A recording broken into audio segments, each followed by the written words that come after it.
Diz assim o texto: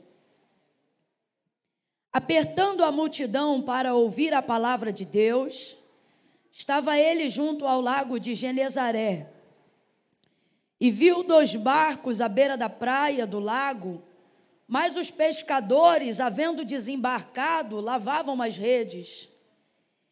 E entrando em um dos barcos, que era o de Simão, pediu-lhe que o afastasse um pouco da praia, e assentando-se ensinava do barco a multidão.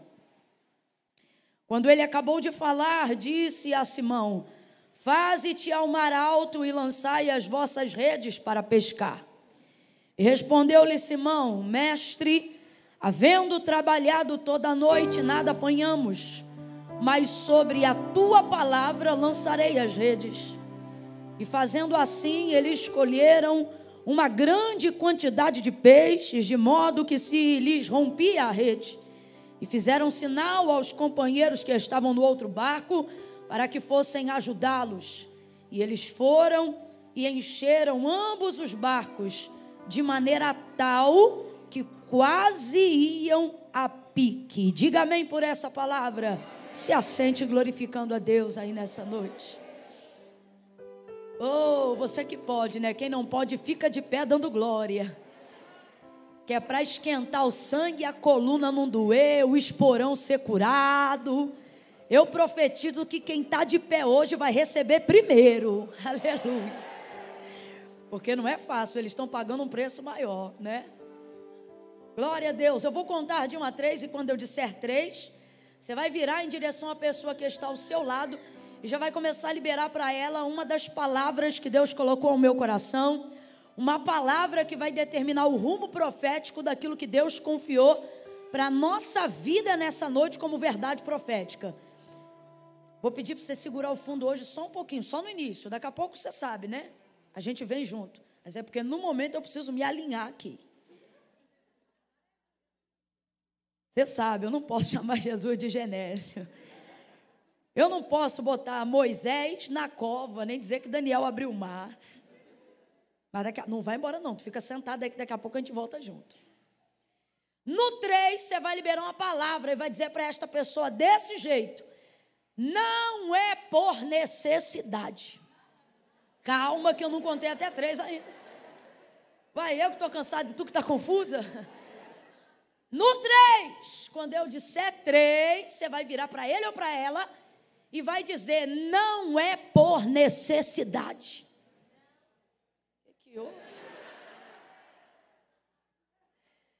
É 1, é 2, é 3, libera a palavra. Para o outro vizinho, de novo, vai. Não é por necessidade que Deus opera. Não é por necessidade que Deus faz milagre. Não é por necessidade que Deus muda a história. Não é por necessidade que Deus vira a página da vida de alguém. Não é por necessidade que Deus faz milagre. Não é por necessidade que coisas extraordinárias ou sobrenaturais acontecem. Está na hora da gente entender, como igreja de Deus constituída aqui na terra, como servos de Deus, como cristãos, que o que move o braço de Deus ao nosso favor não é necessidade, gente. À medida que você cria um pensamento doutrinário, ideológico na sua mente, de que o que move a ação de Deus em nosso favor é necessidade, você coloca Deus numa posição humana e não divina. Você coloca Deus na circunstância de alguém que é impelido por obrigatoriedade a abençoar alguém por necessidade. Você coloca Deus numa posição que dentro em pouco tempo, o Deus que hoje você diz amar e o Deus que hoje você diz adorar, em pouco tempo você vai achá-lo injusto. Porque você vai ver Deus abençoando pessoas que na sua perspectiva não precisariam ser abençoadas. Já tem família, já tem casa, já tem carro, não tem doença, não tem enfermidade, tem filhos, tem empresa, tem estabilidade social. Para que Deus abençoa ele tanto? E vai começar a ver outras pessoas lutando contra o câncer, com filhos afastados da casa de Deus. E por mais espiritual que você pense que seja, em pouco tempo, se você continuar colocando Deus na posição de alguém que só abençoa baseado na necessidade do ser humano, o Deus que hoje você diz adorar nesse culto de domingo, daqui a pouco tempo, se esse pensamento continuar dentro da tua cabeça, você vai achar ele um injusto. Por que aquela irmã que ora está passando prova? Por que aquele irmão que é íntegro está passando dificuldade na saúde? Por que aquele policial que não é corrupto não troca de carro? Por que Deus não abençoa ele? Mas por quê? Porque ao longo dos anos, dentro da nossa cultura, e o que é a força da nossa cultura, gente? É aquilo que é colocado na nossa cabeça de maneira muito sutil e muito paulatina, devagar, a conta-gota. Aquilo que é colocado na sua mente devagar, paulatinamente e a conta-gota, tende a formar em você um pensamento muito mais forte do que você sentar numa cadeira de sala de aula para aprender alguma coisa. É por isso que a força da cultura é mais forte do que a força do conhecimento. A força da cultura, ela é mais forte do que aquilo que é aprendido num quadro negro, porque ela entra intrinsecamente dentro de nós e acaba se tornando parte de quem nós somos. Então a gente começa a pensar que, na verdade, todos os nossos pensamentos fazem parte de uma expressão de liberdade onde eu penso o que eu quiser, porque na verdade você não se lembra que foi levado a viver uma vida onde você foi educado a pensar do jeito que você pensa hoje e acha que pensa espontaneamente. Quem desenvolve isso é a cultura. E eu não estou dizendo que é errado, é normal. Todo mundo aqui será influenciado pela sua cultura social, familiar, pela cultura brasileira, por exemplo. No nosso caso aqui, trazer a manifestação da graça, falar sobre o cristianismo, falar sobre a abundância nos nossos dias hoje, sem confundir a cabeça das pessoas com teologia da prosperidade e doutrina triunfalista e etc., se torna um desafio. Por quê? Porque as pessoas normalmente acreditam em dois extremos. Ou elas acham que tem que prosperar e arrebentar a boca do balão toda hora para provarem que tem sucesso no cristianismo, ou elas acham que é o outro lado, o que o catolicismo chamava de franciscano, que é você acreditar que não tem que ter nada para poder a sua santidade ser legítima. Quando, na verdade, Jesus não é nem tanto nem tão pouco, é o homem do meio, do equilíbrio. Então, preste atenção no que eu vou dizer. Doutrinariamente falando, a gente foi levado a pensar de um jeito que a gente pensa que é próprio, mas que, na verdade, foi educado pela força da nossa cultura, e agora eu estou falando a nível Brasil. Completa para mim, por favor, eu estou falando a nível Brasil. A gente foi educado de uma forma que, quando a cultura do céu, a cultura do reino de Deus, toca na terra, nos nossos corações e na nossa mente, pelo poder da palavra que liberta, antes dela ser aceita, primeiro a gente vive um choque. Um choque de realidade. É igual quando você visita um outro país, que come uma comida que você não come, que fala de um jeito que você não fala, que se veste de uma forma que você não se veste. Quem aqui já fez missões dentro de aldeia, sente o choque que é você conseguir numa linguagem, ou tupi-guarani, ou num dialeto que você não conhece, tentar pregar o evangelho para alguém que tem uma cultura totalmente distante da sua realidade. Antes de haver aceitação, primeiro vai haver um choque. Completa aí. Antes de haver aceitação, primeiro vai haver um... Olha para quem está do seu lado e diga assim: o evangelho. Está fraco, diga: o evangelho, antes de ser aceito, primeiro ele te impacta. Olha para quem está do teu lado e diga para essa pessoa: você precisa ser chocado com a palavra de Deus. Chocado. Você precisa viver um choque de realidade entre o físico e o espiritual. Você não pode tentar tornar isso homogêneo. Você sabe por que tem gente que está neutro? Sabe por que tem gente que não vive uma virada de vida? Sabe por que tem gente que anda com Cristo sem conhecer a Cristo? Sabe por que tem gente que vê Deus movendo na vida dos outros, não vê movendo nele? Porque ao invés de aceitar o choque, ele tenta tornar uma mistura. e ser um pouquinho de cada coisa. Quando então começamos a compreender o Evangelho de Cristo dentro da nossa cultura de vida, de família, cultura social, financeira, presta atenção, não perca isso aqui não. Quando então é introduzida a cultura do céu, do verbo vivo, da verdade que liberta, dos princípios do Senhor, a gente então vive um choque muito grande. Por exemplo, a maior manifestação de Deus para nós é a sua salvação, que é concedida a nós por graça e não por mérito. Isso é básico, não é? É concedido por graça e não por mérito. Camila, o que eu faço para Deus me amar? Nada, Deus já te ama. Camila, há alguma coisa que eu possa fazer para Deus me amar mais do que Ele já me ama? Não, não há nada. Deus te ama exatamente como já te amava antes de você amá-lo ou reconhecê-lo. Camila, você está dizendo que antes de eu ser crente, Deus me amava, e agora que eu sei que Ele me ama e eu sirvo a Ele, Ele me ama igual, sem tirar nem pôr. Camila, mas por que eu sinto diferença? Você sente diferença no relacionamento. Porque você agora se relaciona com Ele de forma diferente e, por consequência, Ele se relaciona de forma diferente com você. Então, por isso que você sente diferente. Mas o amor de Deus é inalterável por você e pela humanidade. Não há nada que você faça de certo para Deus te amar mais do que te ama agora. E não há nada que você faça de errado que faça Deus te amar menos do que Ele te ama agora, exatamente como você está. Chamamos isso então de quê? De graça. Vamos lá, qual é o nome disso? Graça, é por graça que Ele manifestou a sua salvação a cada um de nós.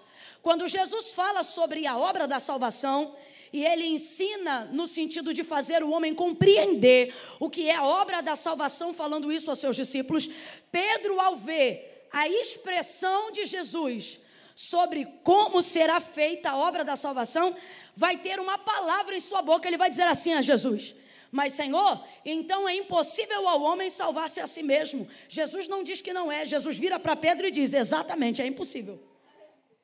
Por isso que eu vou salvar vocês. Vocês não se salvam, sou eu que vos salvo. Vou te perguntar então aí agora: quem te salvou? Quem te salvou? Bora, meu filho, quem te salvou? Jesus. Camila, e o que eu fiz para merecer isso? Grita para o teu irmão e diga: nada. Nada. Você só merecia o inferno. Só merecia o inferno. Se a graça de Deus sair de você como um pêndulo de ferro, como um pedaço de ferro que é afundado na água, assim a sua alma descerá ao inferno. Será impossível reverter esse quadro, porque não temos absolutamente nada que nos torne merecedores da salvação que Jesus conquistou por nós. Por isso Ele diz: para vocês é impossível fazer isso, por isso quem vai fazer isso sou eu. Então vou perguntar pela terceira vez: quem nos salvou? Quem nos salvou? A Ele a honra, a Ele a glória, a Ele a força, a Ele o domínio, a Ele o poder, a Ele toda a nossa gratidão. Então vamos lá. Isso é graça. O texto diz: não vem de vós, é dom de Deus, porque é graça. Agora vamos então simplificar a graça da melhor maneira possível. O que é graça? De acordo com a palavra, favor e merecido. Então, por mais que eu não tenha nada que me dê mérito para ser salva, pela graça tenho direito. Olha como é que a coisa já muda. Direito à salvação. A graça me concedeu direito à salvação. Salvo. Aleluia. Aleluia. Salvo. Camila, se eu já estou salvo, aí vem de novo dois polos distantes, um lá e outro cá. Se eu já estou salvo, não preciso fazer nada, porque não foi nada que eu fiz que me salvou, foi o que Ele fez. Porém, A única maneira de reconhecer quem foi alcançado pela graça é percebendo nesta pessoa a manifestação do desejo de agradecer. Como, Camila? Falando, segundo a Bíblia, não, servindo. Então a gente não serve a Deus para ser merecedor do que já recebeu, porque ainda que você dedicasse para Deus todo o seu tempo, de acordo com a carta de Tiago, no final do dia você deveria se considerar um servo inútil, porque todo trabalho, nem todo sangue, nem toda vida, nem todos os seus anos, nem todos os seus minutos, nem todos os seus segundos teriam o poder de pagar ou de justificar aquilo que Ele fez por você. Quem está entendendo isso, diga amém. Uma vez que não há nada que eu faço para justificar isso, eu não o sirvo para me justificar, eu o sirvo para agradecer. Eu o sirvo para manifestar o tamanho da minha gratidão em ter sido salva por Ele. Até aqui, quem está entendendo, diga glória. Aleluia! Então não tem esse papo de graça superabundante. A graça não precisa de um hiperlativo para ser boa. A graça é a graça e do jeito que ela é suficiente. Ok? Mas por que eu tento trazer um hiperlativo em cima do que é suficiente? Para tentar justificar o que eu não quero fazer sobre a justificativa da graça.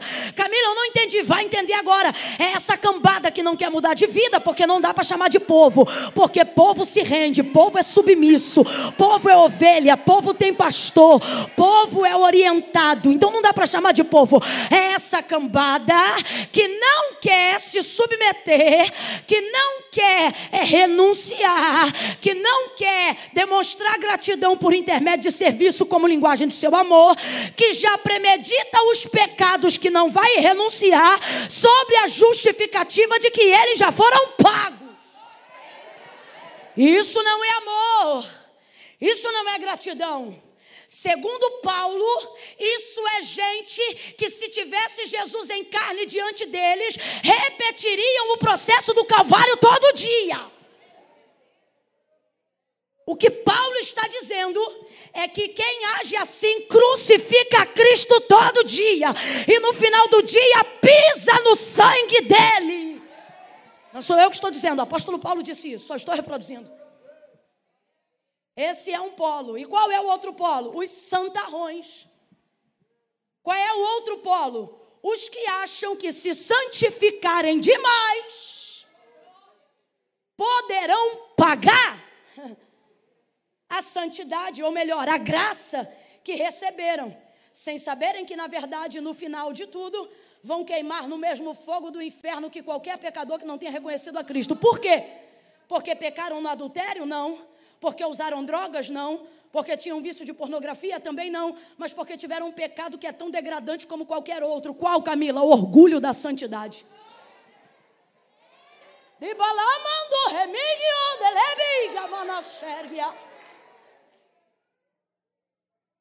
E hoje Deus nos traz aqui nessa reunião de domingo. Renda graças ao Senhor por estar aqui.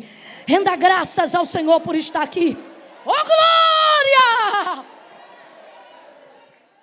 Para dizer para nós, nem tanto, nem tão pouco, eu quero que você seja um discípulo equilibrado. Equilíbrio é a resposta. Camila, aonde eu alcanço o equilíbrio? Em Cristo, é só você perceber. Jesus, em todas as versões, é o homem do meio, não para ser neutro, mas para equilibrar os pratos. Você sabia, por exemplo, que Tsidekenu, quando você separa a etimologia da palavra no hebraico, não significa o Senhor é a minha justiça, significa o Senhor é o Deus dos pratos equilibrados. Só quem já comprou no varejo, naquela balança, que tinha que colocar peso de um lado e ver o prato subir e descer, sabe do que eu vou dizer agora. Quando o texto diz dos pratos equilibrados, está dizendo que a justiça de Deus não é como a nossa é como trapo de imundície, que é qual, Camila?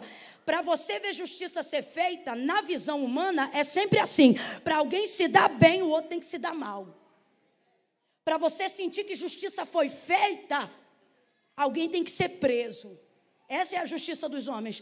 E qual é a justiça de Deus? A equidade. Por isso, na etimologia da palavra em hebraico, o que chamamos de o Senhor é a nossa justiça, na verdade significa o Deus que equilibra os pratos. Camila, não estou entendendo não é o ponto principal, já volto para a palavra. Mas é importante dizer isso aqui para alguém, porque tem gente aqui que está quase ficando com orgulho da santidade e vive orando dizendo, faz justiça a Deus, faz justiça a Deus. Só que você quer que faça a tua justiça. Qual é a tua justiça? Dá de espada nele, prende ele, arrebenta com ela, fecha a porta para ele, faz assim, faz assado, dobra joelho, sobe monte, jejua e fica dizendo por causa dessa situação, seja contenda familiar, dificuldade financeira, faz justiça a Deus, faz justiça, e parece que você não vê Deus entrando e fazer a justiça, vai protelando, vai arrumando um cadinho de cá, um cadinho de lá, aí você aumenta a campanha de oração e diz, faz justiça a Deus, faz justiça a Deus, aí parece que eu vejo Deus dizendo, eu vou agir com misericórdia, eu vou equilibrar os pratos. Por quê? Porque se eu fizer justiça, a primeira casa que eu arrebento é a tua, porque você não é tão santo quanto pensa que é não, você não é tão justo quanto pensa que é não. Ao invés de dobrar o joelho e começar a pedir justiça, primeiro tente o recurso da misericórdia, para que você possa ver a mão de Deus agindo em seu favor e não contra você.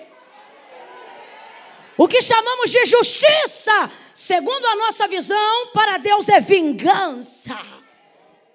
Mas Ele também executa esta obra, por isso Ele diz, minha é a vingança. Aí é com Ele. Volta para o texto para a gente não fugir e não entender, não deixar de entender. Vemos então pessoas querendo trazer mérito sobre aquilo que é impagável. E hoje Deus te trouxe aqui, como eu já disse e direi de novo, te trouxe aqui para dizer a mim e a ti, nem tanto nem tão pouco. Está na hora de você entender que você é a geração que traz equilíbrio para essa sociedade. Presta atenção, olha para quem está do teu lado e diga, não é para ser neutro, é para ser equilibrado. Já parou para ver que Jesus estava sempre no meio? Não para ser neutro, mas para ser equilibrado? Na cruz do Calvário haviam 3, o texto relata, um à direita e o outro à esquerda. E ele estava bem aonde? Bem aonde? Bem aonde? No meio. No dia que ele curou a mulher encurvada, que jazia há mais de 18 anos, ele estava no templo no mesmo lugar que ela. Mas ao invés de liberar a palavra para curar, primeiro ele traz ela para o meio. Ele diz, vem para o meio, minha filha, vem para o meio. Quando ela vem, ele a cura. Você vê a manifestação do Filho do Homem no Antigo Testamento, e quando Sadraque, Mesaque e Abednego estão prestes a ser queimados dentro da fornalha ardente de Nabucodonosor, o texto diz que um dos soldados vai à porta, olha ao longe, e ele diz, nós não colocamos 3 lá dentro? Sim, mas eu vejo 4, e o 4 caminha no meio deles. João vai relatar que em Apocalipse ele viu os 7 castiçais de ouro. Haviam 7, número de plenitude, mas o texto diz que na visão do Cristo glorificado, ele não estava parado nem na direita e nem na esquerda, mas ele passava entre os 7 castiçais de ouro. O Senhor está dizendo equilíbrio. É profético, é uma forma de ver. Eu não estou sentenciando, não. Eu separo o que é doutrinário e o que é profético. Mas pare para pensar. Olhe para cá. Você não é mais a geração dos seus pais. Mas também não é essa geração nova. Como assim nova? Tem uma galera atual que enriquece 1 ano, que a gente leva 10 para construir. Reconheça seu lugar. Se você passou dos 20, você já não pode ser chamado de geração nova, você já é intermediário.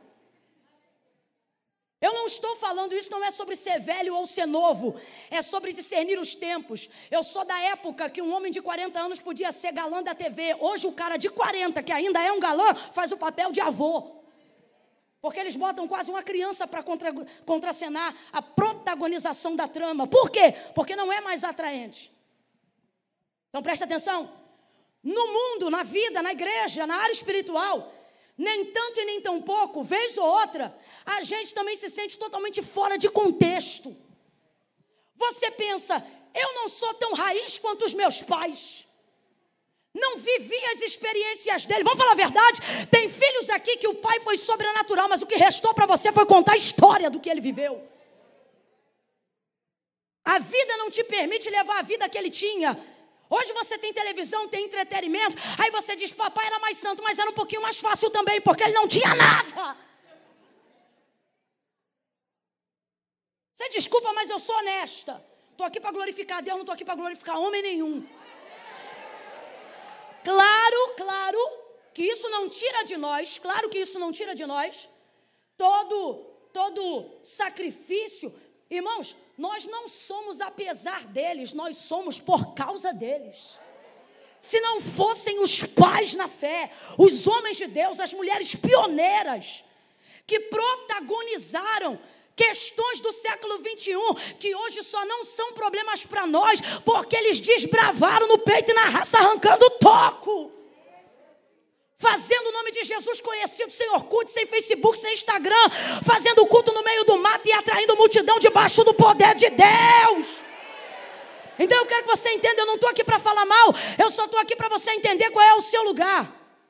Também não somos como essa geração que se apresenta agora. Com todo respeito, eu sei reconhecer o meu lugar, sei o que sou, sei o que posso, sei também o que não sou e o que não posso. Não sou como eles. Há 10 anos atrás, eles olhavam para mim e diziam, você é incrível. Hoje eles dizem, minha mãe te mandou um beijo. Eu sei qual é o meu lugar. E quem está ouvindo essa palavra está no mesmo lugar que eu, independente da idade, e eu vou te dizer por quê. Porque você não se sente como eles. E também não se sente como seus pais. Eu vou dizer por quê. Porque você não avança como os que estão à sua frente. Não pode voltar aos que ficaram atrás. Aí você diz, que lugar então é o meu? E o que mais você tem sentido em aflição na tua alma e na tua mente é que você tem sensação de atraso todo dia em relação a todo mundo.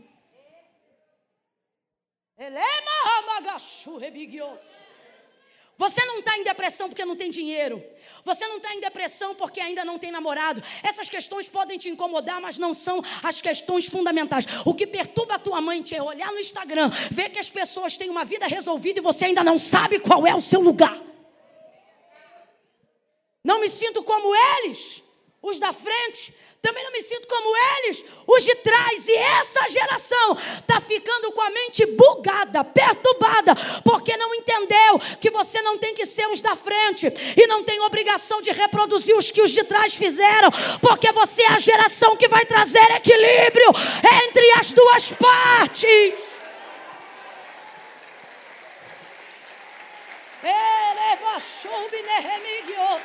Se essas palmas são de esperança, aumente elas, porque nessa noite Deus te trouxe aqui para te dizer, eu vou te botar no teu lugar, num lugar que funciona, no lugar que você cumpre o teu propósito, no lugar que você entende por que foi chamado, no lugar que você não tem que se embolar com a frustração todo dia.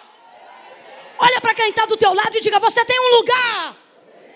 Alivia o compressor do retorno para mim, por favor. Diga de novo, você tem um lugar. Grita para ele ou para ela e diga, você tem um lugar. Fala rasgado assim para ela. E não é lá e nem ali. É aqui. Deus não te prendeu no futuro, nem te segurou no passado. Você é a geração que vai revolucionar o presente. Você vai trazer um novo tempo.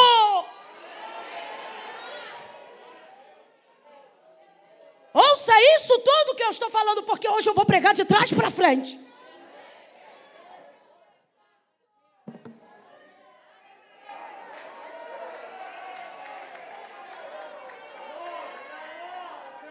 Obrigada.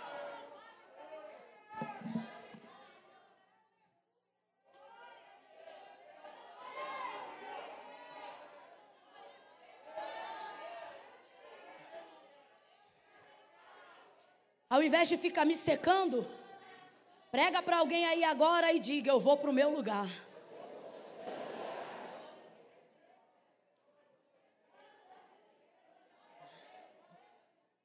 Sabe qual é o problema de quem está no meio? Achar que só deve ocupar os lugares altos. Só que realização não tem a ver com o quanto que você tem a ver com o quanto que você é. Deus não vai te dar nada para você bater no peito e dizer eu tenho. Aquilo que vem da mão de Deus para você não é para você ter, é para te tornar. Quem está entendendo o que Deus está falando aqui? Deus vai te provar que não é dinheiro que realiza o homem. Jim Carrey, atravessando recentemente um quadro de depressão, falou um negócio fenomenal. E ele não é crente não, mas ele falou um negócio fenomenal. Ele disse assim, olha, eu queria de verdade que todo homem, toda pessoa que deseja ficar rico e ter sucesso, alcançasse isso, para quando chegar lá, perceber que não é isso que realiza. Ele falou isso porque de fato ele tinha a junção das duas coisas: fama, prestígio, status, sucesso e muito dinheiro. Só que ele atravessou um quadro de depressão terrível. Está na hora de você entender que não é quanto você tem que torna quem você quer ser. Se isso fosse uma verdade, rico não se matava. Abre a tua mente. Não é o quanto você tem, é o quanto o que você tem diz sobre quem você é ou quer ser. De que adianta ter tudo e não saber quem se é? Camille, isso acontece e acontece, irmão. Porque eu conheço gente com bicicleta que é realizado porque sabe onde quer chegar. E conheço gente que tem carro com tanque cheio, mas fica na garagem porque não sabe para onde vai. Conheço gente que mora de aluguel. Eu não estou dizendo que eu quero isso para a sua vida, não. Eu estou enganjada na visão da igreja. Saúde, paz e prosperidade. Eu vou te provar isso hoje, ainda antes do culto acabar. Eu não, a palavra de Deus. Só que você tem que entender que você não depende de tudo que acha que tem que ter para ser quem você quer ser. Não é isso que vai fazer você ser. Eu conheço gente que mora em casa alugada e quando chega em casa pode bater no peito e dizer, eu tenho uma família. Conheço gente que mora em triplex, dono de cobertura, e tem que dormir sozinho porque só tem casa, não sabe o que é um lar.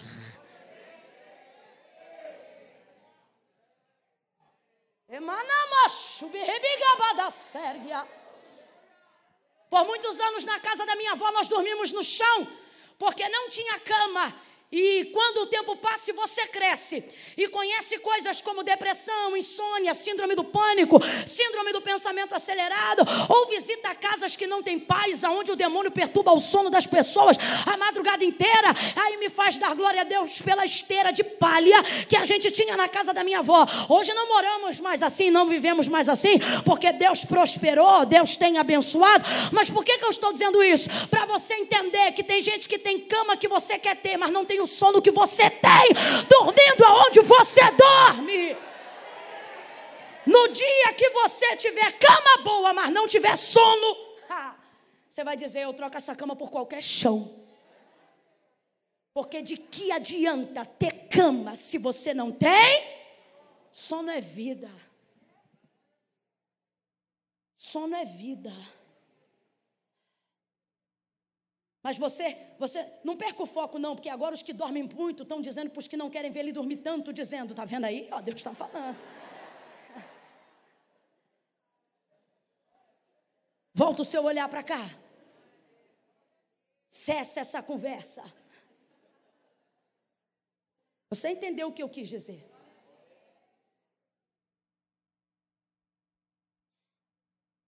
Então preste atenção. Quando nos vemos no meio, temos dificuldade de saber qual lugar ocupamos. E por quê? Porque está faltando em nós manifestação da palavra que já temos. Não podemos terceirizar aquilo que o Senhor falou conosco. Agora vamos aqui entender a força da cultura. Porque eu vou falar aqui sobre esse milagre. Qual é a epígrafe do texto, para quem tem o título desse texto aí? Vai estar escrito, a pesca, isso aí. A pesca maravilhosa. Por quê? Porque não é a pesca por necessidade. Essa pesca não tem nada a ver com fome. Essa pesca tem a ver com o chamado de Pedro. Tem nada a ver com fome isso aqui. O ministério de Jesus pode provocar algumas coisas aonde ele passa por consequência dele ser quem ele é. Mas nem tudo que ele faz significa que ele foi lá para fazer o que fez. A maior prova disso é para purificar as pessoas que andam com ele. Lembra do Sermão da Montanha? Nesse dia não multiplicou nenhum peixe, não curou ninguém. Nesse dia não fez nada. E a multidão ficou? Não, o texto diz que ela foi embora. E só os 12 ficaram. E Jesus, ao invés de impressionar para que eles se mantivessem, não, olha para eles e pergunta, e vocês não querem ir embora também não? Porque ele não quer alguém que ande com ele pelo efeito, ele quer alguém que ande com ele pela causa. A maioria das pessoas que não conseguem viver uma realidade, um encontro com Deus verdadeiro, no ministério, no evangelho, no cristianismo, são pessoas que ao longo da sua jornada só querem se envolver com o efeito, esquecendo que Jesus é a causa. Só para você entender, isso aqui que aconteceu foi um milagre extraordinário. Tanto que o texto vai dizer, a pesca maravilhosa. Completa esse adjetivo aí, por favor. A pesca foi? Vem com vontade, enche a boca. A pesca foi? Maravilhoso. E o que é maravilhoso? Maravilhoso é melhor que bom. Quando uma coisa é boa, muito boa, a gente diz é ótima. Quando o ótimo já não expressa, então a gente diz, mano, não foi bom, não foi ótimo não, foi? É o nome que o próprio Deus coloca na boca de Isaías para ser identificado por ele. Ele diz, ou não conhece o meu nome, visto que eu sou bom? Não. Visto que eu sou ótimo? Não. Visto que eu sou maravilhoso. Eu sobejo, eu recalco, eu transbordo. Eu não trabalho na medida, eu não trabalho na régua, eu não trabalho na conta. Agora vamos voltar para a cultura. Mas por que o nosso relacionamento com Deus está limitado na realização de milagres? Porque de acordo com a nossa cultura, você ama a Deus, mas você só serve Ele à medida que as suas necessidades se apresentam. Ao ponto que você tem vergonha de pedir para Deus coisas que são mais detalhistas, porque você pensa, Ele dando minha comida, me dando minha bebida, me dando o que vestir, eu estou muito bem, eu estou melhor do que mereço. Só que isso não é sobre merecimento, é sobre graça. Eu vim para que tenhas vida, e vida em... Só que as pessoas estão com vergonha de viver a abundância. Tem tanta coisa acontecendo no mundo que quando você se vê na condição de poder, por princípio da palavra, viver uma vida abundante, de vez viver, você se constrange. Sabe por quê? Porque no reino de Deus Ele manifesta a graça, Ele manifesta a vida transbordante, Ele manifesta a vida recalcada, sacudida, Ele manifesta um relacionamento não de servo e senhor, Ele manifesta o relacionamento de pai e filho. A forma como Deus quer se relacionar com você não é como a forma de alguém que te serve, é como alguém que te ama eternamente, é como alguém que não faz por você só o que você precisa, mas está disposto a fazer por você tudo o que for importante para você. Então, se é importante para você, é importante para Deus. Só que você tem vergonha. E você pensa que isso é bonito porque você acha que é cristão, mas não é. Alguém, por força da cultura que a gente viveu, vindo de um país escravista, escravocrata, mas também escravista. Você chega na cultura do reino e conhece um Deus que dá. Dá.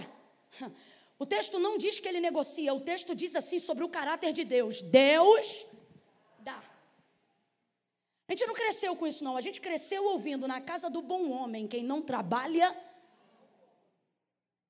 A gente cresceu ouvindo isso. De repente você entra na cultura do reino de um Deus que diz que dá.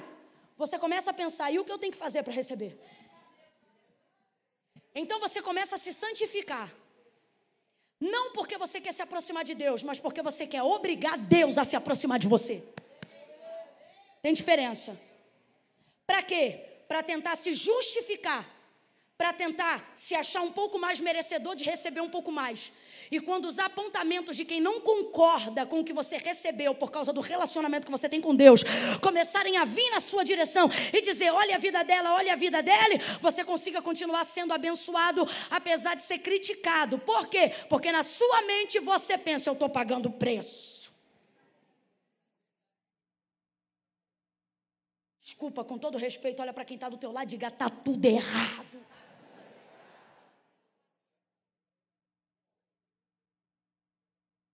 Alguém colocou na nossa cabeça, e quando eu digo alguém, não me refiro a uma pessoa, me refiro à força da nossa cultura. Colocou na nossa cabeça o quê? Que nós nos relacionamos com Deus por necessidade. Por quê? Porque a gente vem de uma pobreza. Não, Camila, nem é meu caso, sempre vim de berço de ouro, então seus pais vieram. Não tem como você ter sobrevivido, seja a década de 70 ou a década de 80, e dizer que você veio de berço de ouro. Há uma simplicidade na sua família, há algum pensamento, se você é brasileiro, há algum pensamento fundamental, intrinsecamente colocado na sua cultura desde o seu nascimento, que você tem que pagar preço, que você tem que trabalhar, que você tem que correr atrás da casa própria. A geração X, ela não corre atrás da casa própria não, sabe por quê? Ela não descapitaliza. Ela vive de juros e mora onde quer. Eles não compram barcos, eles alugam. Eles não compram casas, eles moram uma temporada em cada lugar que ele quiser. A força da nossa cultura diria: ignorância. A primeira coisa que o homem tem que fazer é a casa própria. Aí se descapitaliza inteiro para ter a casa própria. Aí você diz: mas esse é o certo. Não, esse é o pensamento que alguém te ensinou. Porque de acordo com a economia, não é sobre certo e sobre errado, é sobre o que dá retorno. Então não vem colocar sentimento no dinheiro. Eu estou te falando sobre fatos. Só para você entender a força da cultura. A gente cresceu. Eu me lembro de trabalhar com a minha avó na casa da patroa dela. E quando ela voltar a entrar no único cômodo que a gente tinha, o banheiro ficava quase que do lado de fora, só tinha um banheiro e um cômodo. Esse cômodo era tudo para a gente. Ali era a sala, ali era a cozinha, ali era o quarto, só dependia da hora. Na hora do almoço era a cozinha. Na hora da televisão era a sala. E na hora que a gente botava os colchonetes no chão, era o quarto. Tudo no mesmo lugar. E eu me lembro que na casa da patroa da minha avó tinha tudo. Quando a gente chegava em casa, o portão era de tramela, a porta, o cadeado da porta era uma corrente que furava a parede, atravessava na madeira da porta e fechava. Você lembra disso? E era assim que a gente abria a porta. Rapaz, eu me lembro da minha avó entrando naquele barraquinho, abrindo o cadeado e dizendo: graças a Deus. Aí minha avó dizia assim: porque é pequeno, é feio, mas é meu. Porque nada te dá mais prazer do que poder abraçar aquilo que é. Não é sobre ser melhor, é sobre saber o que você pertence. Ou melhor, o que pertence a você. Você quer ver uma coisa? Presta atenção. As mães e pais aqui, sejam humildes, por favor, para responderem o que eu vou perguntar agora. Existem filhos mais inteligentes que os seus, sim ou não? Eu pedi para você ser humilde. Você está então dizendo aqui para mim, diante do altar, que não tem gente com QI mais elevado que o teu filho. Não me irrita, não. Isso não é sobre sentimento, é sobre fato. Vamos fingir que não aconteceu, eu vou perguntar de novo.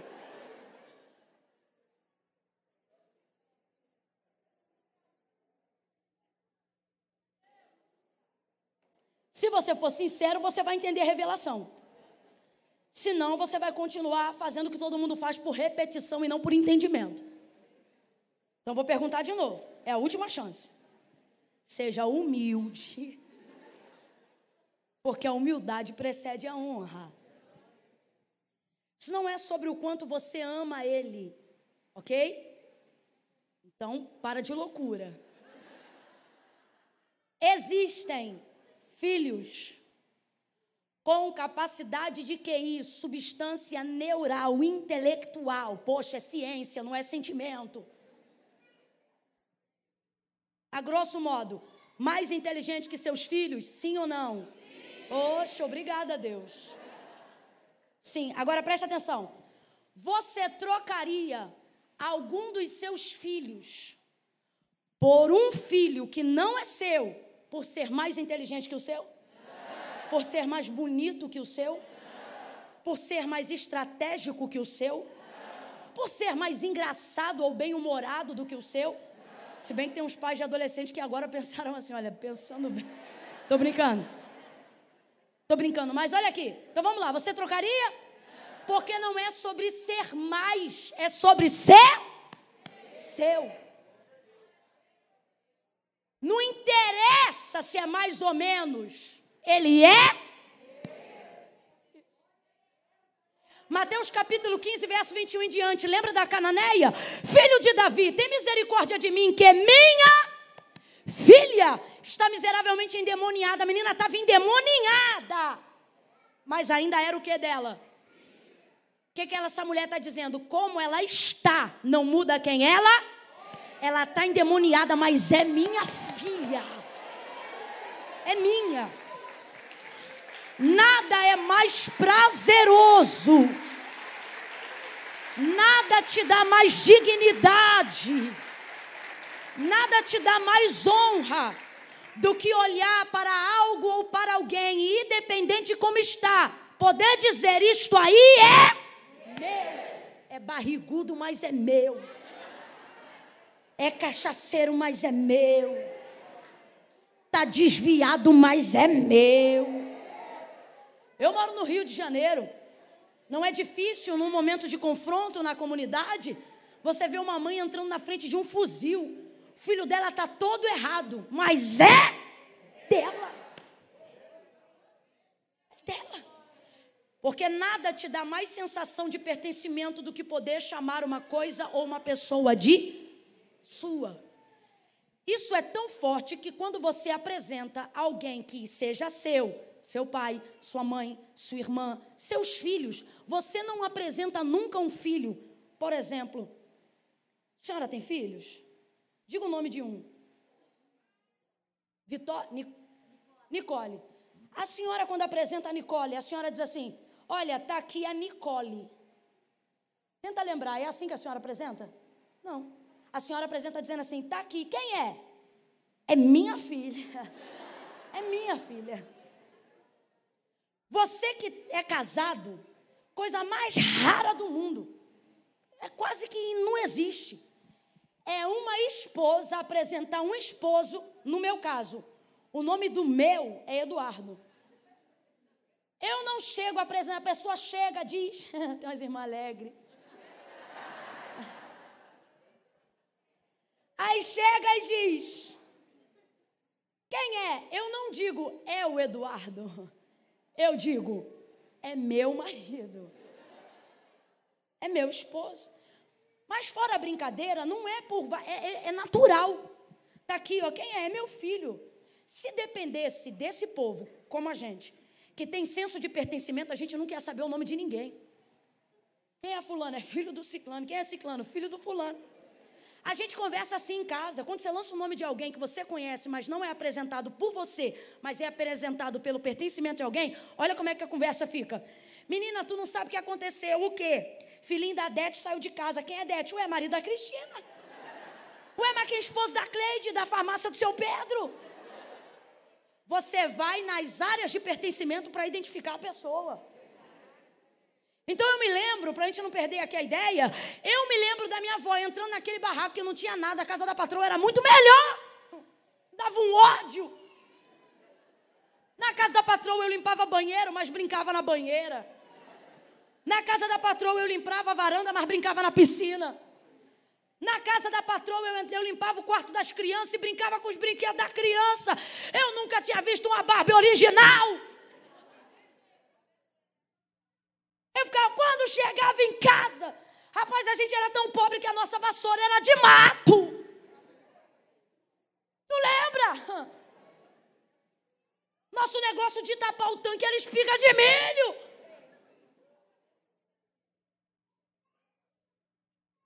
E lá tinha tudo. Mas quando ele entrava na casa da patroa, ela dizia: Deus me ajuda. Que era grande. Mas quando ele entrava em casa, ela dizia: graças a Deus. Dizia: avó, por que você faz isso? A casa da patroa é muito melhor. E ela dizia: é muito melhor, mas não é tua. E ali eu comecei a entender que o senso de pertencimento é muito melhor. Quando Deus diz assim para Abraão: Abraão, sai da tua terra e da tua parentela e vai para a terra que eu te mostrarei. Deus não está dizendo apenas: sai do que é bom para eu te dar melhor. Deus está pedindo algo muito mais forte. Ele está dizendo: sai do que é seu. Agora você também precisa entender uma coisa. Quando Deus te pede o que é seu, não é para te dar algo melhor, porque Deus sabe que não é sobre ser melhor ou pior. É seu, então não pode ser substituído. Quando Deus pede o que é seu, não significa que Ele vai te dar algo melhor. Por isso Ele deu para Abraão Canaã. Mas deu só para Abraão? Não. Deu para toda a sua descendência até o dia de hoje. Porque quando Deus pede o que é seu, Ele não vai te dar o que é melhor, Ele vai te dar o que é eterno. Ele vai te dar o que é eterno. Quem está entendendo, diga amém. Ouça isso. A pesca maravilhosa não foi movida por uma necessidade. Não foi isso que mexeu com a mão de Deus. Não foi pela fome que Jesus multiplicou os peixes. Ele foi ali para captar Pedro, impressionar Pedro, motivar Pedro, revelar o chamado de Pedro. E para realizar a causa, manifestou o efeito. Nesta noite Deus te trouxe aqui para dizer: quer se envolver com o efeito? Come hoje, não sabe quando come de novo. Quer se envolver com a causa? Você causará efeito aonde passar. Você causará efeito aonde você orar. Não é por necessidade, mas a força da nossa cultura quer impor para nós um relacionamento com Deus baseado em necessidade. Não é diferente sobre a vida de quem é simples ou veio de uma cultura mais empobrecida. Os discípulos seguiam a Jesus. 15 minutos eu encerro. Os discípulos seguiam a Jesus. E seguindo a Jesus, Jesus percebeu que eles estavam com Ele por causa daquilo que Ele fazia. Então Jesus um dia vai parar eles e vai dizer assim: filhos, eu não quero vocês ansiosos. Olha isso. Eles estão andando atrás de Jesus, podendo revolucionar o mundo, mas o pensamento deles é: o que a gente vai almoçar hoje? Eles estão andando com o verbo que pela sua palavra criou o mundo. Mas eles estão pensando: o que será que vai ser a janta? Jesus está dando um sermão no deserto, e eles, de vez se realizarem na palavra, eles pensam: tem que mandar esse povo embora logo, porque não tem comida para todo mundo. A força da cultura. A força da cultura te ensina que você tem que lutar para comer, para vestir, para calçar. A gente trabalha tanto para ganhar tão pouco. Quando a gente entra na cultura do céu, Deus vem para sobejar, mas a gente não sabe. E a fim de não sucumbir debaixo da bênção, Deus tem que dar a conta-gota. Mas não é porque Ele quer te botar para mergulhar, mas é que se Ele te joga agora, tu te afoga.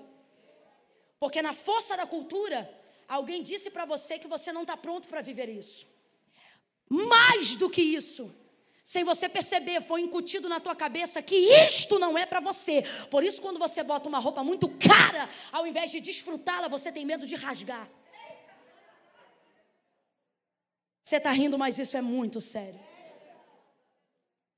Na força da cultura, da terra, eu quero deixar isso muito claro, da terra, quando você começa a ser muito abençoado, de vez em se alegrar, você começa a suspeitar.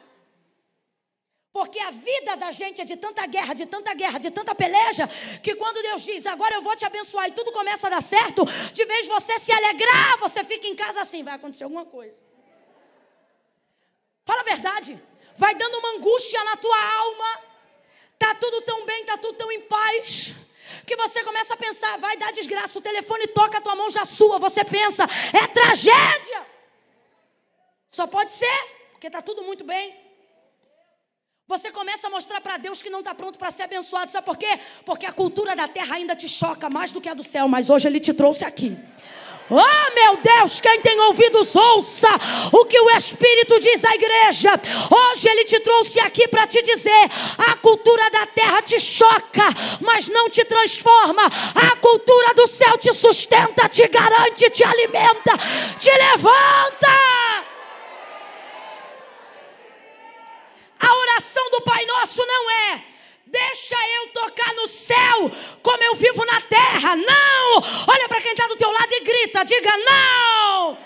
Ai, Camila, eu não gosto de gritar. Então outro dia você não grita. Hoje você vai gritar, porque o pregador é pentecostal até o tutano. Olha para quem está do teu lado aí agora e diga não! A oração do Pai Nosso não é: seja feito no céu como é na terra. Como é que é a oração do Pai Nosso, minha gente? A tua vontade, como ela é feita Deus está dizendo, sabe por que está tendo dificuldade de você se relacionar comigo? Seja como igreja, seja como ministro, seja como ovelha ou seja como pastor. Porque você, de vez de receber a cultura do céu na terra, fica o dia inteiro tentando empurrar a cultura da terra no teu relacionamento com Deus. Sua vida é isso o dia inteiro. Vem que eu já fiquei louca, senta aí. Vai ficar doida comigo. Para de enfiar, colocar, espremer, apertar, impelir a terra no céu. Quanto mais você faz isso, mais você sofre. Deus está dizendo, não é isso, não é isso, não é isso. É para você pegar essa cultura que tem impactado a tua alma e transformar ela para o teu físico. É para você pegar essa cultura que está do céu e trazer ela para a terra, traz para a terra, traz para a tua mesa, traz para os teus relacionamentos, traz para a tua vida espiritual. Pai nosso que está no céu, santificado seja o teu nome. Venha a nós, venha a nós, venha a nós, venha a nós, venha a nós, venha a nós. Pega o céu aí com a mão, vai, venha a nós, venha a nós. Pega aí, leva o céu para o número da tua casa, leva o céu para o nome do bairro onde você mora, leva o céu para o sobrenome da tua família. Abre aí a tua boca, pronuncia o sobrenome da tua família, pronuncia o nome da rua onde você mora e diga, venha a nós, venha a nós o teu reino seja feita.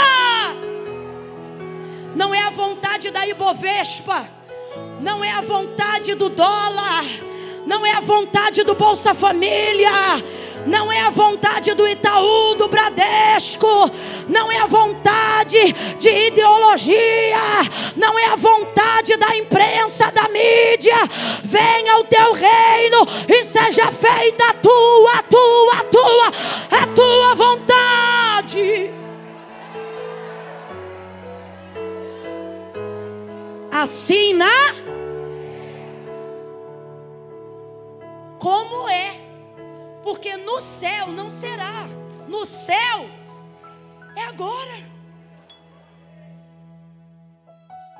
Assim na terra como é no céu. Você fica tentando levar a terra para o céu de tudo que é jeito. E Deus está dizendo, se você trouxesse o céu para a terra.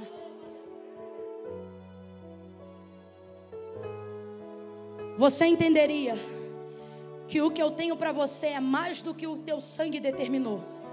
Que o que eu tenho para você é mais do que os teus pais desejaram ao teu respeito. Que o que eu tenho para você é mais do que a sua expectativa de PIB no final do ano. O que eu tenho para você vai muito além do prognóstico governamental. O que eu tenho para você vai muito além de qualquer margem econômica, de qualquer estatística humana. A cultura do céu. Jesus então olha para os seus discípulos e ele diz assim: eu não quero vocês andando ansiosos com o que vão comer, com o que vão beber. Olha o que ele diz, preste muita atenção. O vosso, ele não diz o vosso Senhor, ele diz o vosso Pai. Mas para a gente é difícil um pai que paga as contas. Tem gente aqui que não tem nem o nome do desgramado na certidão, porque ele fez o filho e foi embora. Há outros que sabem o nome, o endereço, tem o fator RH dele, o mesmo sangue, mas acha que a paternidade tem a ver com R$250 por mês. E eu não estou falando sobre não ter dinheiro, eu estou falando sobre não manter presença. Sem medo de errar, sem medo de errar. Estatisticamente falando, 70% das pessoas que estão aqui não têm um relacionamento saudável com o pai. E não é por causa do filho, é porque o pai era um largado, porque o pai dele fez isso com ele também. Aí a gente vem para uma cultura onde a gente conhece um pai que está disposto a pagar a conta de homem barbado. Porque Deus não precisa que você seja bebê para amá-lo. Se ele precisasse de conexão na infância, tinha feito Adão criança, mas já o fez homem grande. Porque Deus não precisa de tempo para aprofundar contigo o relacionamento de responsabilidade. Ele não disse o vosso Senhor, ele disse o vosso Pai que está no céu. Mais uma vez, a cultura da terra choca com a do céu, porque lá a gente conhece um pai totalmente responsável. E aqui, as referências que temos nem sempre são muito boas. Eu sei que tem gente aqui que é exceção, mas infelizmente a maioria é a regra.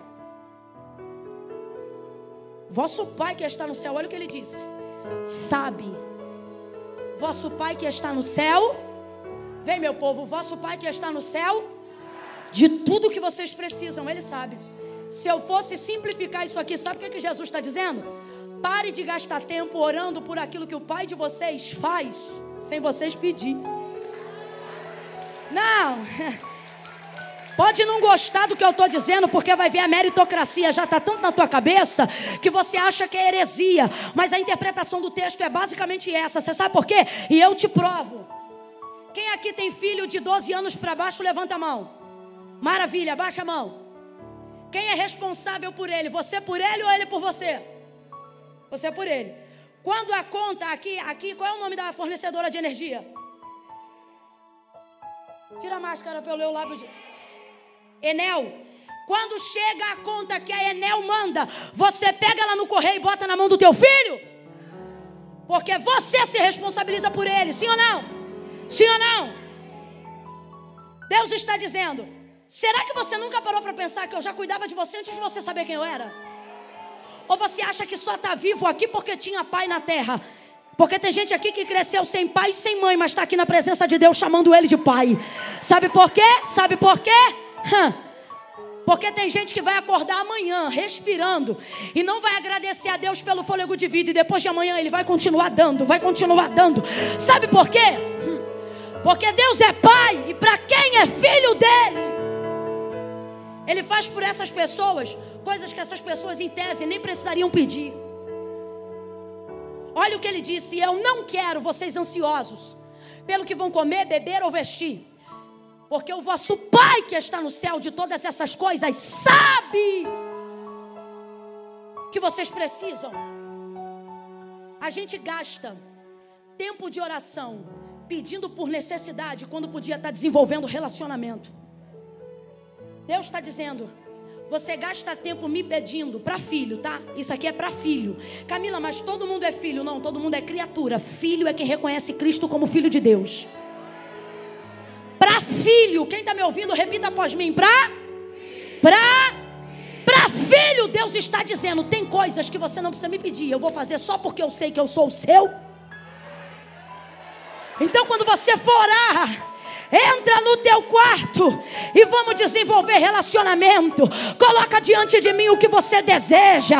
Vamos falar dos teus sonhos. Vamos falar dos teus projetos. Vamos falar daquilo que uma diária não paga. Você quer falar com Deus de coisa grande, usando recurso pequeno? Ah, Deus, eu tenho que capinar o quintal. Me ajuda. Quer capinar o quintal, meu filho? Pega a enxada e capina. Ah, Deus, eu quero fazer mais um cômodo na minha casa. Quer fazer mais um cômodo na tua casa? Dobra o plantão, aumenta a diária. Ah, mas ninguém quer pagar o que eu quero, então paga o que os outros querem pagar. Compra o cimento e vai fazendo a obra. Deus está dizendo, para de pedir para mim, coisa que você pode fazer. Vamos conversar de coisa que só o papai pode te dar. Vamos conversar aqui, ó, sobre teus sonhos, meu filho. Fala para mim, o que você sonha? Porque eu não aguento mais. Estou parafraseando Deus aqui. Você botando na mesa de oração só boleto, só fatura de cartão. Camila, mas Deus cuida. Cuida, Ele cuida. Só que Deus está dizendo, de um tempo para cá, nosso relacionamento é só esse. Você me dá tuas contas e eu pago tuas contas. Você me dá tuas contas e eu pago tuas contas. Você me dá tuas necessidades e eu supro as tuas necessidades. Mas e se eu te falar, filho, que se você soubesse quem o seu pai é, você pediria para ele mais do que feijão? Ah, mas eu já sou tão grata pelo feijão. Eu também sou, mas eu não quero me relacionar com Deus baseado na cultura da terra. Eu quero viver com Deus a cultura do céu, porque Ele mora lá. E Ele diz que é para lá que eu vou. Então é melhor eu começar a me ambientar enquanto eu estou aqui na terra. Porque eu não quero que o céu seja um lugar estranho para mim. Eu quero me preparar para chegar lá. E a única forma de fazer isso é trazendo o céu para terra. Vosso Pai sabe dessas coisas. Você quer ver? É tão forte a força da cultura, que o texto de Paulo à igreja de Filipe, ou aos filipenses, ele vai falar sobre suprimento. E ele quer abundar os filhos em riquezas e honra. Aí ele escreve uma carta muito conhecida de nós, porque é o texto áureo que a gente usa para ofertas. Aí ele diz assim: porque o meu Deus, quem conhece esse texto? Segundo as suas riquezas, suprirá todas as nossas necessidades em glória por Cristo Jesus, seu Filho. Em outras versões, nosso Senhor e Salvador em comum. Eu vou repetir para você não achar que eu estou colocando nem tirando. Porque o meu Deus, presta atenção, segundo as suas, quem lembra? Segundo as suas, suprirá todas as nossas necessidades em glória por Cristo Jesus, seu Filho, ou por Cristo Jesus, nosso Salvador. Captou o versículo? É assim que está escrito, sim ou não? Está aí, ó. Nesta versão aí, ó, Almeida Corrigida Fiel. O meu Deus, porém, segundo as suas riquezas, suprirá todas as vossas necessidades em por Cristo Jesus. Então vamos lá. Ele vai suprir as necessidades segundo o quê? Por favor. Ele vai suprir as minhas necessidades segundo o quê? As riquezas de quem? As riquezas de quem? E Ele fará isso em cima das minhas necessidades com peso de? Então presta atenção. Riqueza está antes, glória está. Quem está no meio? Quem está no meio? Ele está dizendo: eu vou suprir suas necessidades não de acordo com as suas necessidades. Olha o texto. Eu vou suprir suas necessidades de acordo com o que? Está escrito. Segundo as riquezas de quem? Agora eu te pergunto, tem você mais necessidade do que Deus tem riqueza? Não, ouve. A gente, por força da cultura, tem tanta necessidade de se relacionar com Deus só baseado em necessidade, que o versículo está na nossa cara. Mas a gente lê e prega assim: Deus vai suprir suas necessidades. E se eu te disser que não é o que está escrito? Porque quando eu leio esse versículo e digo Deus vai suprir suas necessidades, eu só estou anunciando a parte B. E este versículo tem a B e C. Olha isso, é teologia na veia. O meu Deus, segundo as suas riquezas, então Ele não vai suprir minhas necessidades de acordo com as minhas necessidades. Ele vai suprir minhas necessidades de acordo com as riquezas. Mas quando eu leio, eu só penso: Deus vai suprir minhas necessidades. Só que o versículo não é para dizer que Deus vai suprir necessidade. O versículo é para dizer que o que você tem de necessidade não se compara ao que Deus tem. Então Ele não vai pagar a conta. Ele vai pagar a conta, vai vender azeite, vai viver do resto. Você está entendendo? A obra de Deus é assim. É assim.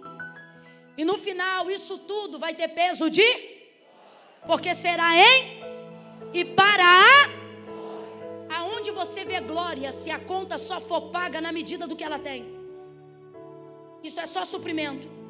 Só que a gente é tão agoniado na necessidade que a gente só diz: Deus vai suprir a necessidade. E Deus está dizendo: não, eu vou suprir a necessidade de acordo com as minhas. Significa que eu tenho mais riqueza do que você tem. Então não vou só pagar a tua conta, vou te ensinar a viver. Vou te ensinar a viver. Vou te mostrar como é que vive de juros, como é que se tem rendimento. Me mostre um milagre que foi a conta. Por favor, só um. Me mostra um. Só um. Não importa, Antigo Testamento ou Novo, me mostra um que Deus entrou e fez a conta. Não tem. Quando Ele entra, não faz a conta, faz a sobra. Mas a mente da gente é que Deus é só Senhor. Só que Deus te trouxe hoje aqui para dizer: não, Senhor eu sou de todos, mas Pai sou dos meus. Fica de pé quem quer ser filho ou quem é filho nessa noite. Filho. Filho. Oh meu Deus do céu. Olha para quem está do teu lado e diga: necessidade não obriga um milagre. Diga: expectativa realiza milagre. Então presta atenção, olhe para cá. Deus não faz milagre para quem precisa. Corrige isso hoje na tua cabeça. Por dois motivos. Primeiro, para você continuar adorando o Deus que você adora hoje. Para que daqui a um ano, dependendo do que você passar, ele não vire injusto porque não ajudou um justo. Segundo, para que a partir de hoje você possa viver milagres. E não espere chegar no fio da navalha para viver milagres. Porque as pessoas só redobram a sua busca para Deus quando estão no limite do abismo. Porque elas acham que o que move a mão de Deus é necessidade. Mas eu vou falar de novo. E se você não ouviu nada do que eu preguei durante todo esse tempo, guarde isso. Deus te trouxe hoje aqui para te dizer que Deus não faz milagre para quem precisa.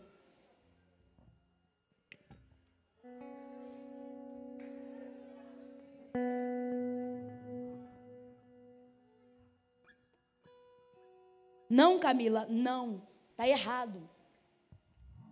Camila, mas Deus ajuda quem precisa? Ajuda. Camila, mas eu já vi Deus fazer milagre na vida de quem precisa. Ele faz. O problema é estabelecer como regra o que é exceção. E estabelecer como exceção o que é regra. A gente bota na cabeça que a regra é a necessidade. Deus só vai ajudar quem tem. Está errado. Deus não ajuda só quem tem necessidade. Olha o que ele diz. Isso aqui é ele na boca de Isaías. Porque desde a antiguidade, com o ouvido não se ouviu, e nem com o olho se viu. Um Deus que o quê, meu povo? Um Deus que... Fala, povo de Deus. Um Deus que... trabalha por todos. Vamos parar de pregar a Bíblia do jeito que a gente sente. Vamos pregar do jeito que está escrito. Vamos parar de interpretar por sentimento e vamos só interpretar pela verdade. Porque desde a antiguidade com o ouvido não se ouviu e nem com o olho se viu um Deus que trabalha, vou perguntar de novo, por todos, por aqueles que precisam. Está na Bíblia, gente. Por aqueles que nele esperam. Corrige então aqui, que Deus vai corrigir tudo que está fora do lugar na tua vida. Corrige na tua mente, que Deus corrige na tua casa. Corrige na tua mente, que Deus corrige no teu local de trabalho. Corrige na tua mente, que você vai ver que você não vai precisar estar à beira de um câncer para saber que Deus cura. Na primeira oração de dor de cabeça, você vai começar a ver Deus curando. Mas sabe qual é o nosso problema? A gente pensa que necessidade mexe mais com Deus do que expectativa. Você tem uma dor de cabeça, você não ora, você primeiro toma um comprimido. A dor aumenta, você toma o segundo. No terceiro, você pede indicação. No quarto, você vai no médico. No quinto, perto do exame, aí tu começa uma campanha. Ih, tá ficando esquisito. Deus, tem misericórdia. Por quê? Porque você usa a oração como recurso do necessitado. Porque você acha que Deus só age na hora que a necessidade é extrema. Tá tão errado. É igual o princípio da oferta. Se for para pobre, você dá uma oferta maior. Se você vê que a pessoa tem uma condição melhor, você diz: eu não vou ofertar não, fulano já tem. Então você nunca ofertou. Porque oferta não é assistência social. Não é sobre quanto o outro vai receber, é sobre o quanto você está disposto a entregar. Não interessa para quem seja. Sabe por que eu estou dizendo isso? Uma vez eu estava num carro com um cara ricaço. Eu vi que o cara tinha. Aí Deus falou assim comigo: oferta tanto na vida dele. Eu falei: só pode ser carne. Vai lá e fala com ele, que era ele que tinha que ofertar na minha. Deus falou: oferta tanto na vida dele. Senhor, mas ele é rico. Aí o Senhor disse: então para você oferta é isso? Então suas ofertas nunca foram minhas, elas sempre foram suas. Porque a gente só quer viver na base da necessidade. A gente acha que é só no limite da necessidade que Deus vai se manifestar. E é por isso que o nosso relacionamento com Ele é oscilante. Porque quando a gente está muito mal na terra, a gente traz muito céu para a terra. Mas quando a gente melhora na terra, a gente esquece do céu. Só que e se eu te disser nessa noite que Deus está dizendo: você não precisa ficar mal para descobrir como pode ficar melhor. Estando bom, você pode descobrir como é que faz para ficar ótimo. E estando ótimo, você pode viver de um jeito que pode ficar ainda melhor. Pode ser? Aleluia!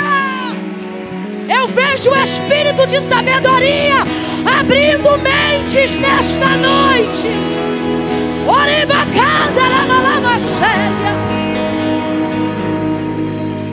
Hoje eu me alegro nessa casa.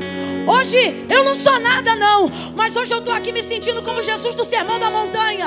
Não curou um paralítico, não multiplicou um peixe, mas naquele dia estava fazendo a peneira de quem ia com ele até o final. Por quê? Porque os grandes milagres, antes de acontecerem do lado de fora, primeiro eles acontecem do lado de dentro, entendendo como a palavra funciona.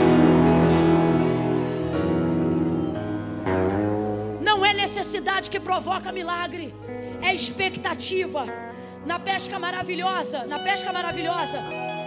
Pedro não ia passar fome se ficasse sem peixe aquele dia. Você acha que na casa de um pescador não tem peixe não, minha filha? O homem pesca todo dia. Você acha que na casa de um mecânico não tem graxa ou uma peça? Mesmo que a mecânica não seja na casa dele. Você acha que na casa de uma costureira não tem um retalho, uma agulha, uma linha? A gente só dá conta de seguir uma Bíblia. E se ler uma inteira, a gente já dá glória a Deus. Mas vai na casa do pastor, se ele tiver 3 é pouco. Por quê? Porque tudo que você se envolve muito traz sobejo na sua conduta. A gente chama isso de ossos do ofício. Então presta atenção.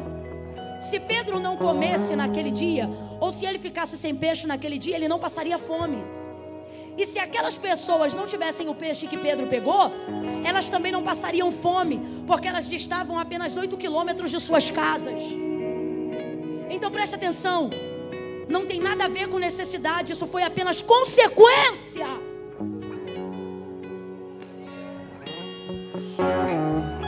Deus está dizendo: quando você entender a obra que eu tenho contigo, aquilo que eu vou fazer vai abençoar tantas pessoas que elas vão achar que você é o alvo do milagre, mas você vai ser apenas a consequência.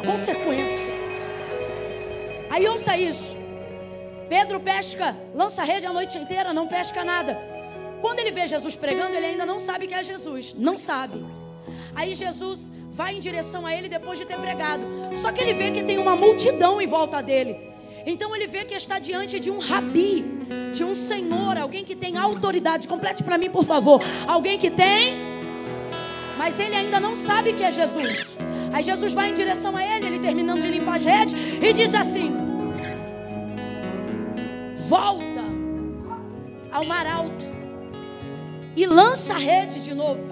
Olha o que ele diz: havendo trabalhado toda a noite, nada apanhamos, mas sobre a tua palavra nós vamos lançar a rede. Sabe o que tem aqui? Não é necessidade, é a expectativa que Pedro colocou na palavra que Jesus lançou. Ele viu uma multidão ouvindo um homem. ele pensa: esse homem tem poder para alguma coisa, tem alguma autoridade. Então, à medida que ele está ouvindo Jesus pregar, irmão, não é Camila, é Jesus. É Jesus. Ele vai ouvindo. Quando Jesus chega e libera para ele a palavra, ele cria expectativa na palavra. Ele volta para o mesmo mar, ele entra no mesmo barco, ele usa a mesma rede. Então responda para mim: alguma dessas coisas geram expectativas nele? Porque tudo está aí. A única coisa que está diferente é que agora ele tem uma. É igualzinho você depois que esse culto acabar. Você vai voltar para a mesma casa, vai voltar para o mesmo local de trabalho. Eu não vim pregar mentirinha para te emocionar, dizer que você vai entrar em casa e teu marido vai estar mudado do dia para a noite, teu filho vai estar mudado do dia para a noite. Se Jesus mandar eu falar, eu falo, mas ele não mandou. Você vai voltar para a mesma mulher, às vezes vai voltar para o mesmo tratamento essa semana, às vezes vai ter que tomar o mesmo remédio hoje antes de dormir. Só que o Senhor está dizendo: o barco é o mesmo, a rede é a mesma, você parece a mesma pessoa, mas agora vai gerar uma nova expectativa, porque você está debaixo de uma palavra correta, uma palavra que aponta um caminho, uma palavra que vai alinhar a tua vida ainda esse ano. Eu acho que você não entendeu, eu vou falar de novo. Esta palavra desta noite, ela não vai mudar a tua noite, ela vai alinhar o teu ano. Ainda este ano, ainda este ano, ainda este ano. Oreba calabanda rabaço.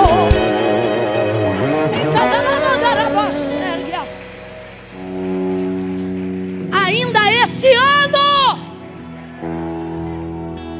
Mesmo barco, mesmo mar, mesma rede, mas uma expectativa correta, uma fé correta, uma motivação correta vai gerar um milagre que não estará baseado na necessidade, mas na realização, no seu desejo de glorificar a Deus, no seu desejo de viver coisas extraordinárias, para que quando as pessoas perguntem como isso aconteceu, você teve que morrer, você teve que perder, você vai dizer: não, eu só coloquei expectativa na palavra que Ele liberou para mim.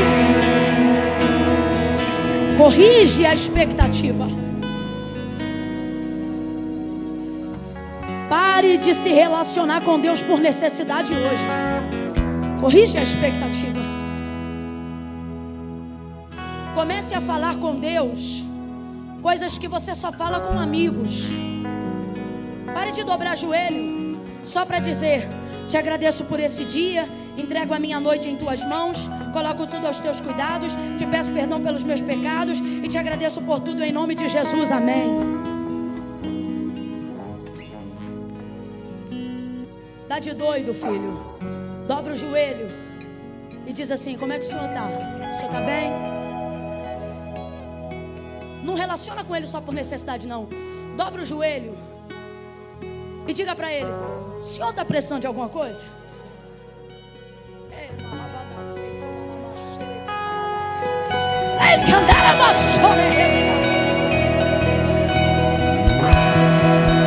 Você tem que começar a dizer assim: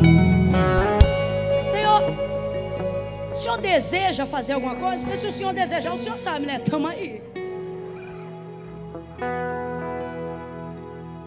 Dobre o joelho e diga para ele o que você deseja. Converse com ele como você conversa com pessoas próximas. Diga para ele essa semana o que sentiu no seu coração. Dobre o joelho e diga: Senhor, eu passei por uma casa que tinha uma placa de venda. O senhor sabe que eu não tenho, né? Mas Senhor, eu passei por aquela casa bonita. O Senhor, começa a dizer para ele como é que é a casa. Começa a dizer para ele: Senhor, eu vou te contar, a casa é assim, ó. Quando você passar naquela rua de novo, você já não vai passar sozinho. Você já não vai passar sozinho. Você já vai passar, vai sentir um arrepio e ele vai dizer: é essa aí, não é essa aí? Você vai dizer: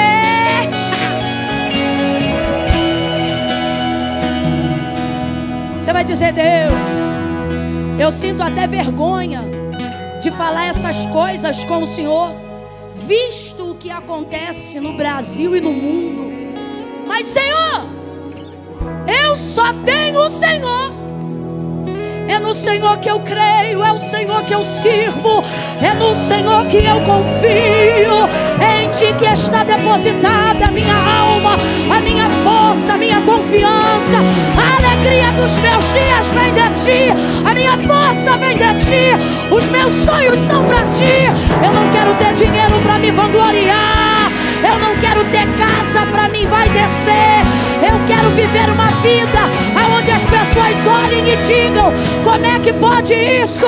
Você vai dizer: foi o meu Pai que deu, foi o meu Pai que fez, foi o meu Pai que operou, foi o meu Pai que curou.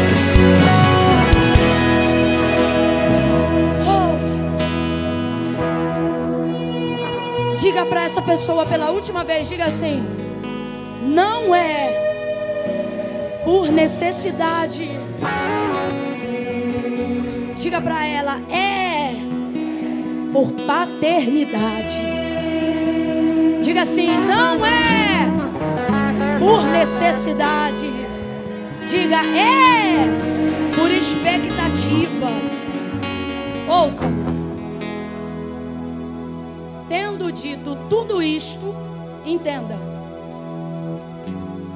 Deus não quer agir de acordo com as suas necessidades. Ele quer agir em cima das suas necessidades, de acordo com as riquezas dele.